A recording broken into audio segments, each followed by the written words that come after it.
ನಮಸ್ಕಾರ ಸ್ನೇಹಿತರೆ, ಸಕಸಂತು ಚಾನಲ್ಗೆ ಸ್ವಾಗತ. ನಾನು ರೈತರಿಗೋಸ್ಕರ ಒಂದು ಬಿಗ್ ಗುಡ್ ನ್ಯೂಸ್ ತಗೊಂಡ್ಬಂದಿದ್ದೀನಿ. ಏನಪ್ಪ ಇದು ಗುಡ್ ನ್ಯೂಸ್ ರೈತರಿಗೆ ಅಂತ ಅಂದರೆ, ಮಿನಿ ಟ್ರ್ಯಾಕ್ಟರ್ಗಳನ್ನು ರೈತರು ಇವತ್ತಿನ ಕಾಲಕ್ಕೆ ಅತಿ ಹೆಚ್ಚಾಗಿ ಬಳಕೆಯನ್ನು ಮಾಡ್ತಾ ಇರ್ತಾರೆ. ಗುಣಮಟ್ಟದ ಬೆಳೆ ಬೆಳೆಯಲು ಕೂಡ ಈ ಟ್ರ್ಯಾಕ್ಟರ್ಗಳಿಗೆ ಉಳುಮೆ ಮಾಡಲು ತುಂಬ ಸಹಾಯಕವಾಗಿದೆ ಅಂತ ಹೇಳ್ಬೋದು.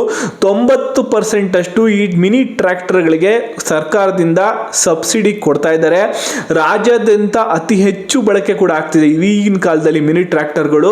ಹಾಗೂ 10% ಅಷ್ಟು ಹಣವನ್ನು ಕಟ್ಟಿದರೆ ಸಾಕು, ನಿಮಗೆ ರೈತರಿಗೆ ನೀವು ಟ್ರ್ಯಾಕ್ಟರ್ಗಳನ್ನು ಸಬ್ಸಿಡಿ ಇದರಲ್ಲಿ ಕೊಡ್ತಾ ಇದ್ದಾರೆ. ಆಯ್ತಾ, ನೀವು ರೈತರಾಗಿದ್ದರೆ ಈ ವಿಡಿಯೋಗೆ ಒಂದು ಲೈಕ್ ಕೊಡಿರಿ. ಹಾಗೂ ನಿಮ್ಮ ಸ್ನೇಹಿತರಲ್ಲಿ, ನಿಮ್ಮ ಗೊತ್ತಿರೋರಲ್ಲಿ ಅಥವಾ ಸಂಬಂಧಿಕರಲ್ಲಿ ಅಥವಾ ಯಾರೇ ಪರಿಚಯಸ್ಥರಲ್ಲಿ ರೈತರಿದ್ದರೆ ಆದಷ್ಟು ವಿಡಿಯೋನ ಶೇರ್ ಮಾಡಿ, ಅವ್ರಿಗೊಂದು ಮಾಹಿತಿಯಾಗಿ ವಿಡಿಯೋ ಸಿಗಲಿ. ಕೃಷಿ ಉತ್ಪನ್ನಗಳು ಹಾಗೂ ಮಿನಿ ಟ್ರ್ಯಾಕ್ಟರ್ಗಳಲ್ಲಿ ನೀವು ಯಾವ್ದು ಬೇಕಾದ್ರೂ ತಗೋಬೋದು.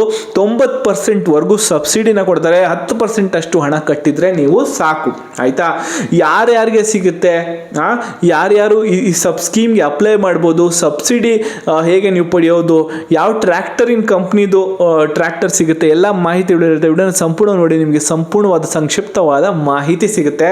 ಆಯ್ತಾ, ಶೇರ್ ಮಾಡಿ ಆದಷ್ಟು. ರೈತರಿದ್ರೆ ಅವ್ರಿಗೂ ಕೂಡ ಹೆಲ್ಪ್ ಆಗುತ್ತೆ. ಬನ್ನಿ ವಿಡಿಯೋನ ಶುರು ಮಾಡೋಣ. ಸಾಮಾನ್ಯ ವರ್ಗದವರಿಗೆ 50% ಅಷ್ಟು ಸಬ್ಸಿಡಿನ ಕೊಡ್ತಾ ಇದ್ದಾರೆ. SC ST ಅವರಿಗೆ 90% ಸಬ್ಸಿಡಿನ ಕೊಡ್ತಾ ಇದ್ದಾರೆ. 2024-25ನೇ ಸಾಲಿನ ಕೃಷಿ ಉತ್ಪನ್ನಗಳ ಸಂಸ್ಕರಣ ಕಲ್ಯಾಣಕ್ಕೋಸ್ಕರ ಕಲ್ಯಾಣ ಕಾರ್ಯಕ್ರಮ ಇವರಿಂದ ಟ್ರ್ಯಾಕ್ಟರ್ಗಳು, ಮಿನಿ ಟ್ರ್ಯಾಕ್ಟರ್ಗಳು, ಟಿಲ್ಲರ್ಗಳು, ಕಳೆ ಕೆತ್ತುವ ಯಂತ್ರ, ಫ್ಲೋರ್ ಮಿಲ್ಲು ಹಾಗೂ ಹೈಟೆಕ್ ಕೃಷಿ ಉತ್ಪನ್ನಗಳಿಗೆ ಜಾಸ್ತಿ ಟೆಕ್ನಾಲಜಿನ ಬಳಸಿ ಕೃಷಿನ ಮಾಡಲು ಕೂಡ ಒಂದು ಸಪೋರ್ಟ್ನ ಮಾಡ್ತಾ ಇದ್ದಾರೆ. ಡ್ರಿಪ್ ಇರಿಗೇಷನ್ ಮಾಡಲು ಕೂಡ ಡ್ರಿಪ್ನ ಪೈಪ್ಗಳನ್ನು ಹಾಗೂ ಇದಕ್ಕೆಲ್ಲ ಸಹಾಯಧನವನ್ನು ಕೂಡ ಕೊಡ್ತಾ ಇದ್ದಾರೆ. ಏನೇನು ಡಾಕ್ಯುಮೆಂಟ್ಸ್ ಬೇಕು ಅಂತ ನೀವು ಕೇಳಿದ್ರೆ, ಆಧಾರ್ ಕಾರ್ಡು, ಬ್ಯಾಂಕ್ ಪಾಸ್ಬುಕ್ಕು, 2 ನಿಮ್ಮ ಪಾಸ್ಪೋರ್ಟ್ ಸೈಜಿನ ಫೋಟೋಗಳು, ₹100 ಚಾಪಾ ಕಾಗದದ ಅದರಲ್ಲಿ ಎಲ್ಲ ಡೀಟೇಲ್ಸ್ನ ಬರೆದು ಸೈನ್ ಕೂಡ ಮಾಡಿಸ್ಕೋತಾರೆ ಅನ್ಸುತ್ತೆ. ಆ ಕಾರಣಕ್ಕೋಸ್ಕರ ಕೇಳ್ತಾ ಇದ್ದಾರೆ. ರೈತ ಸಂಪರ್ಕ ಕೇಂದ್ರಕ್ಕೆ ಹೋಗ್ಬಿಟ್ಟು ಇದ್ರ ಬಗ್ಗೆ ವಿಚಾರಿಸಿದ್ರೆ ನೀವು ಅರ್ಜಿನ ಕೂಡ ಅಲ್ಲೇ ಕೊಡ್ತಾರೆ. ಅರ್ಜಿನ ಕೂಡ ಫಿಲಪ್ ಮಾಡಿ ನೀವು ಸಲ್ಲಿಸಿದ್ರೆ ನೀವು ಇದಕ್ಕೆ ಕೃಷಿ ಉತ್ಪನ್ನಗಳಿಗೆ ಸಬ್ಸಿಡಿ ಮುಖೇನ ನೀವು ಪಡಿಬೋದು. ಅದ್ರ ಜೊತೆಗೆ ಏನಂದ್ರೆ, ಸೂಕ್ಷ್ಮ ನಿರ್ವಹಣಾ ಘಟಕಗಳಿರ್ಬೋದು, ಅದಕ್ಕೆ 80% ಅಷ್ಟು ಜನರಲ್ ಕ್ಯಾಟಗರಿ ಅವರಿಗೆ, 90% SC ST ಅವರಿಗೆ ಕೂಡ ಸಹಾಯಧನವ ಸಿಗ್ತಾ ಇದೆ. ಕೃಷಿ ಭಾಗ್ಯ ಯೋಜನೆ ಅಡಿಯಲ್ಲಿ ಇದು ಸಿಗ್ತಾ ಇರೋದು. ಹಾಗೆ ಕೃಷಿ ಭಾಗ್ಯ ಯೋಜನೆ ಅಡಿಯಲ್ಲಿ ಸೋಲಾರ್ ಪಂಪ್ ಸೆಟ್ಗಳು ಹಾಗೂ ಕೃಷಿಯೇತರ ಚಟುವಟಿಕೆ ಮಾಡಲು ಕೂಡ ನಿಮ್ಗೇನೇ ಕೃಷಿ ಹೊಂಡ ಇರುತ್ತೆ, ಅದು ಸುತ್ತ ತಂತಿ ಬೇಲಿ